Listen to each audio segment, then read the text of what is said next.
Me voy a referir ahora a la vigilancia respiratoria, que puede ser clínica, apoyados con la oximetría de pulso y la capnografía.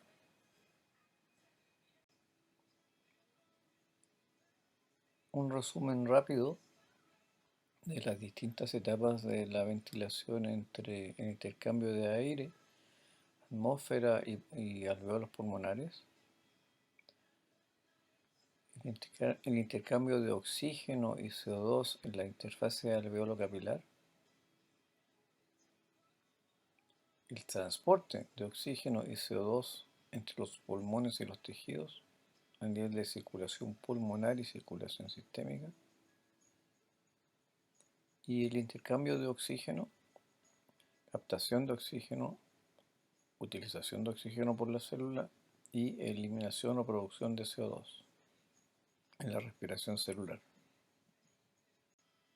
Vimos esto en la fisiología respiratoria, pero lo traigo de nuevo a colación para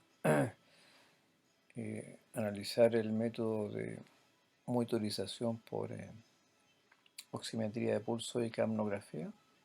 Recordar, ¿cierto?, que en el alveolo se produce la captación de oxígeno hacia el capilar pulmonar y la eliminación de CO2. El CO2 lo vamos a poder detectar con el método de la capnografía, y la captación de oxígeno nos va a permitir realizar la oximetría de pulso a nivel periférico. En la interfase alveolo capilar, en aproximadamente un tercio del tiempo que permanece en contacto el glóbulo rojo con el alveolo, se produce entonces la captación de oxígeno de 40 milímetros de mercurio hasta 104 milímetros de mercurio aproximadamente. Y entonces la sangre venosa pasa de una saturación de alrededor de 70% a una saturación del 98%, 99%. Esto se grafica, y espero que recuerden, en la relación entre la presión parcial de oxígeno y la saturación de la hemoglobina.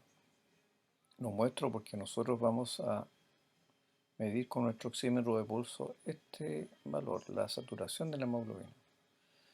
Y en condiciones normales está prácticamente saturada al máximo en relación a una presión parcial de oxígeno de 100 milímetros de mercurio.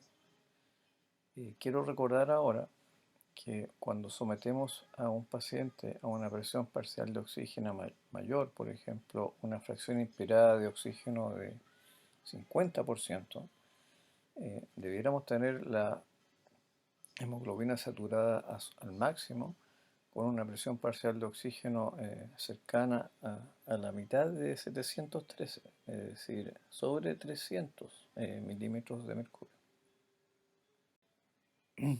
Un esquema muy simplificado, pero para recordar que la hemoglobina es la que va a combinarse con oxígeno, saturándose hasta cerca del 100%. Las moléculas libres de oxígeno son las que generan la presión parcial, y la cantidad de moléculas de oxígeno ligadas a la hemoglobina son las responsables de la saturación. Existe un equilibrio que está dado por la curva de disociación de la hemoglobina. Entonces, habiendo recordado esto, vamos a intentar explicar la oximetría de pulso, pletimografía. En el monitor recuerden que siempre aparece PLET, que es de pletimografía. Este significa análisis de los cambios de volumen. ¿Ok? Entonces, este método está basado en la emisión de dos longitudes de onda una infrarroja y otra roja. La longitud de onda de la luz roja es de 660 nanómetros y de la infrarroja es de 940 nanómetros. Estas longitudes de onda se emiten en un lado del tejido que se está investigando o sensando y se captan en el otro extremo, al atravesar el lecho. Hay una forma relativamente sencilla de explicar eso que no es tan exacta, pero que sí como concepto sirve para explicar lo que uno le pide a este sensor y los cuidados que hay que tener. ¿En qué sentido? Básicamente con la pletismografía. La luz infrarroja está fuera de nuestro espectro visual. Ahora, el lecho pulsátil está dado básicamente por las arterias que aumentan y disminuyen de diámetro.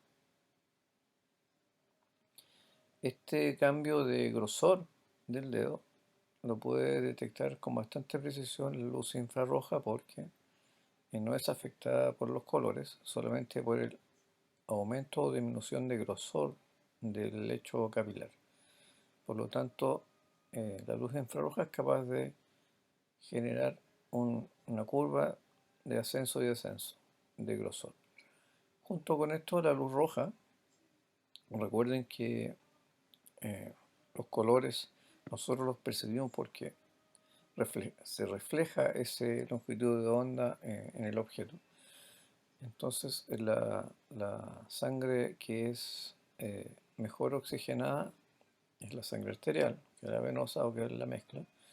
Y en el sentido de que cuando en este caso el dedo está en sístole y aumenta su grosor por sangre arterial, entonces también aumenta la cantidad de luz roja que es capaz de reflejar este lecho.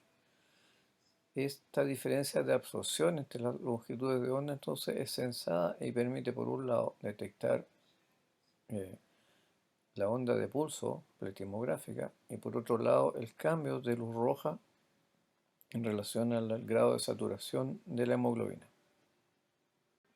Otro esquema recalcando lo mismo, los emisores de luz roja y luz infrarroja, 940 y 660 nanómetros, en un lecho pulsátil, un detector y que nos es capaz de, por un lado, decir la saturación de la hemoglobina en relación al color y por otro lado la frecuencia de pulso por la pletismografía. Aprovecho de mencionar que cualquier presión sobre este lecho o movimientos van a influir evidentemente en la correcta detección de la onda pulsátil. Este sistema entonces, si no hay onda pulsátil, no es capaz de detectar el cambio de volumen o el cambio de luz roja a infrarroja. Aquí otro esquema donde muestra entonces la absorción debida a la sangre arterial pulsátil, a la no pulsátil, a la venosa y capilar, y la absorción debida al tejido, donde se realiza esto en forma matemática el cociente rojo e infrarrojo, de acuerdo al componente pulsátil versus no pulsátil de la luz roja o infrarroja.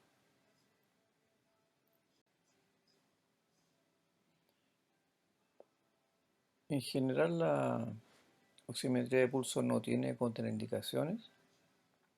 Se basa entonces en la espectrofotometría de absorción, ley de Kirchhoff, donde el espectro de emisión y absorción de luz es propio y característico de cada sustancia, y la ley de Beer-Lambert, que relaciona la intensidad de la luz con la distancia y concentración del soluto. Mide la luz roja e infrarroja transmitida y reflejada por un lecho ístico.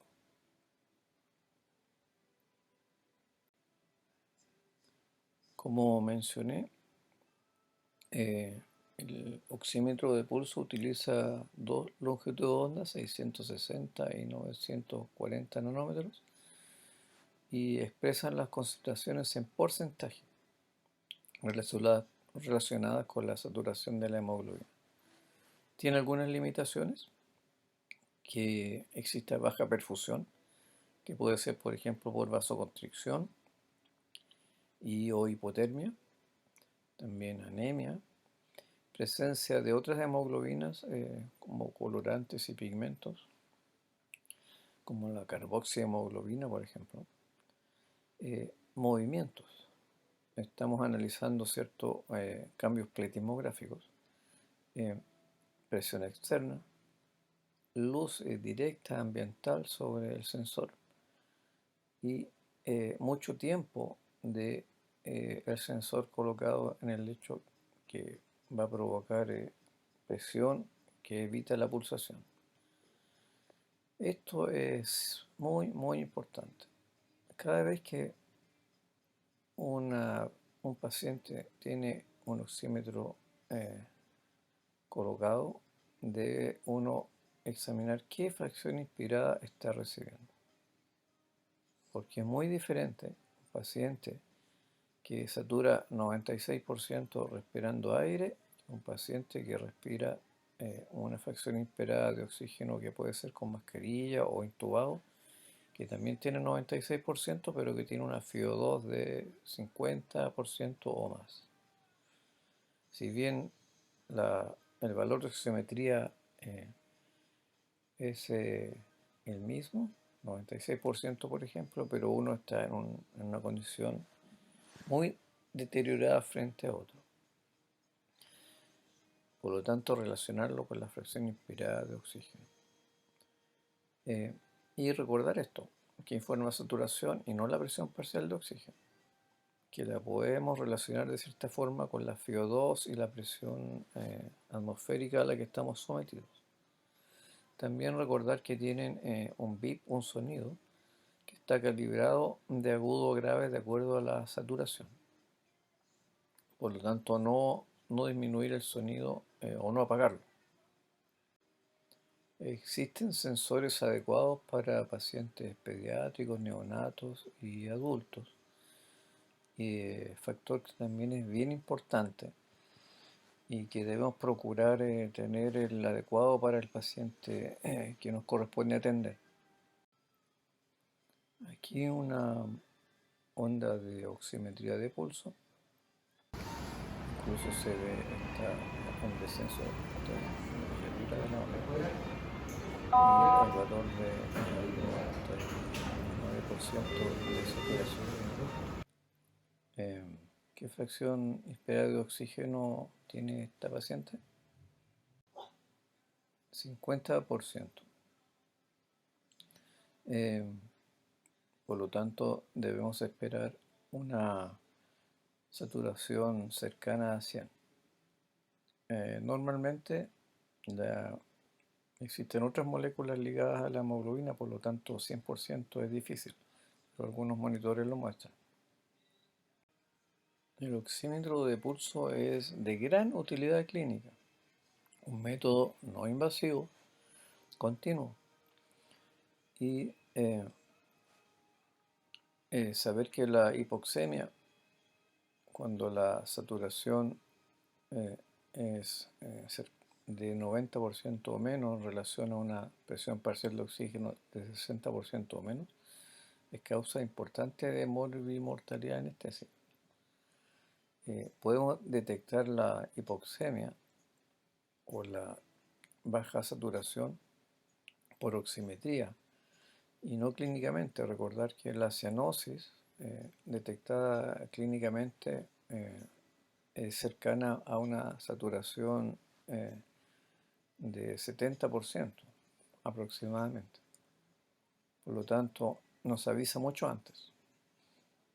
Y además está el uso clínico oximétrico por un lado y pletismográfico por otro, que es la onda de pulso, que también si la analizamos nos da información importante. también tiene limitaciones. Un oxímetro funcionante no constituye certeza de oxigenación adecuada. Un mínimo flujo detecta pulsaciones y muestra un valor. Debemos interpretarlo. Insisto en que la medición de la saturación pletismográfica de oxígeno requiere pulso para poder determinar un valor. Ahora me voy a referir brevemente al análisis del CO2, así como el capilar pulmonar capta oxígeno, también se elimina el CO2. La sangre impulsada por la arteria pulmonar llega con una presión parcial de CO2 cercana a 45 milímetros de mercurio y regresa a la circulación con una presión parcial de CO2 cercana a 40 milímetros de mercurio en un tiempo bastante breve en relación al tiempo de contacto con el alveolo. El método que usamos para analizar el CO2 en forma no invasiva es la capnografía.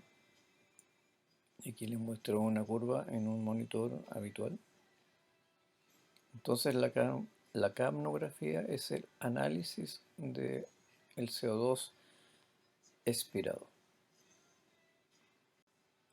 Tomamos una muestra entonces en la zona del circuito en donde el flujo es bidireccional, entrada y salida.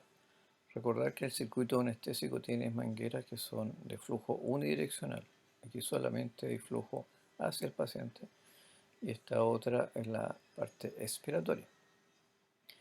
Nosotros colocamos la toma de muestra donde hay flujo de entrada y salida, de tal manera que podamos registrar la curva completa de la capnografía. El registro entonces de la capnografía se llama capnograma. Aquí hay una curva típica que muestra entonces el comienzo de la expiración, lógicamente cuando empieza la eliminación de CO2, desde cercano a cero hasta una meseta. Nótese aquí la curva tiene una zona algo roma, llegando a un máximo que nosotros denominamos el CO2 de final de expiración, que es el valor que medimos para tener una relación con la presión parcial de CO2 del alveolo. Y luego empieza la expiración. Entonces hay que conocer los puntos claves de esta curva. Aquí un gráfico, un capnograma que sirve para mostrar con más precisión entre los puntos A y B, ¿cierto? La exhalación del gas carente de CO2 del espacio muerto. Recuerden que existe el espacio muerto anatómico o fisiológico y que nosotros con la colocación de un tubo o extensiones demasiado largas podemos aumentarlo en demasía. Luego viene la exhalación del gas que mezcla espacio muerto con gas alveolar. Luego una meseta con la exhalación del gas alveolar llegando al CO2 de final de expiración. Luego la inhalación del gas de DDE sin CO2. Importante conocer los puntos normales de esta curva y también la forma, porque hay situaciones, por ejemplo, en que se altera la pendiente, como puede ser cuando hay obstrucción bronquial. Tener presente acá el valor normal, alrededor de 40 milímetros de mercurio, que nos sirve para vigilar nuestra ventilación, ¿cierto? Tanto si disminuye o aumenta el nivel de CO2 teleexpiratorio, que lo relacionamos con el CO2 alveolar. Aprovecho esta misma imagen para insistir en el valor del CO2 de final de expiración o end tidal CO2, eh, con la flecha acá en el punto D, que es el valor que nos muestra el monitor habitualmente porque nos relaciona con el equilibrio con el capilar pulmonar. Entonces, la capnografía es el registro de la onda de CO2 en el ciclo respiratorio, donde la toma de muestra se realiza en el flujo bidireccional. Eh, la medición del valor absoluto se denomina capnometría. También se basa en la espectrometría infrarroja. El gradiente entre la presión arterial de CO2 y el CO2 del expiratorio suele ser entre 5 a 10 milímetros de mercurio. Recuerden, se considera un método no invasivo y continuo, de gran utilidad en la monitorización anestésica.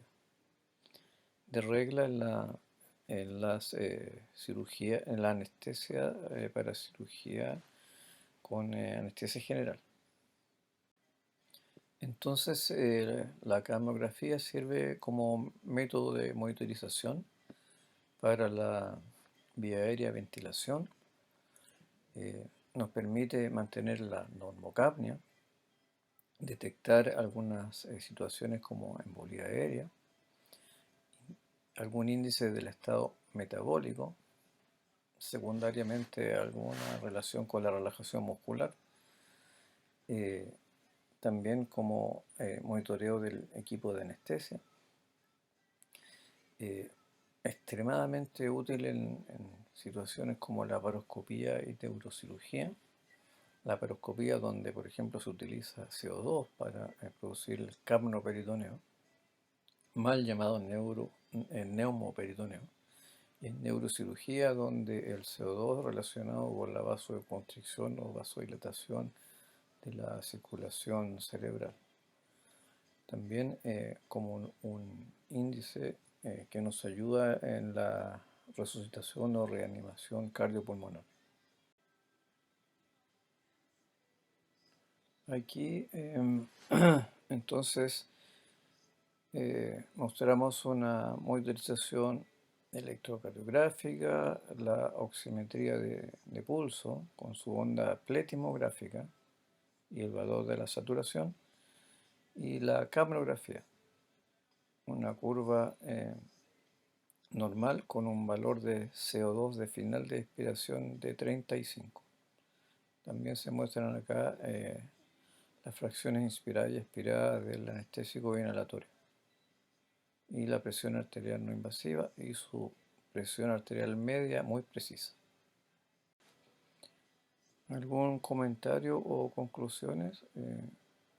Monitorizar significa una adecuada vigilancia, pero a su vez eh, realizar acción en relación a nuestra vigilancia, reaccionar. Necesitamos estar atentos, por lo tanto, a nuestro paciente. Existen técnicas de monitorización que son invasivas y no invasivas. Cada vez tenemos más técnicas no invasivas que nos ayudan mucho. Pueden ser continuas e intermitentes. Necesariamente debemos conocer los principios básicos como para interpretar adecuadamente los valores. Por ejemplo, el que estén sometidos a movimientos o presiones externas, sistemas que utilizan ondas oscilométricas, por ejemplo. Tienen indicaciones y también limitaciones, por lo tanto deben ser adecuadamente utilizados. Y tenemos que interpretar la información en relación a cada paciente. Distintas patologías, distintas edades, etc. Y por supuesto recordar siempre que el recurso humano es indispensable y para eso necesitamos motivación. La estimulación positiva que va de la mano con esto, con aprender un poquito más para sentir más seguridad en la labor que realizamos. Muchas gracias.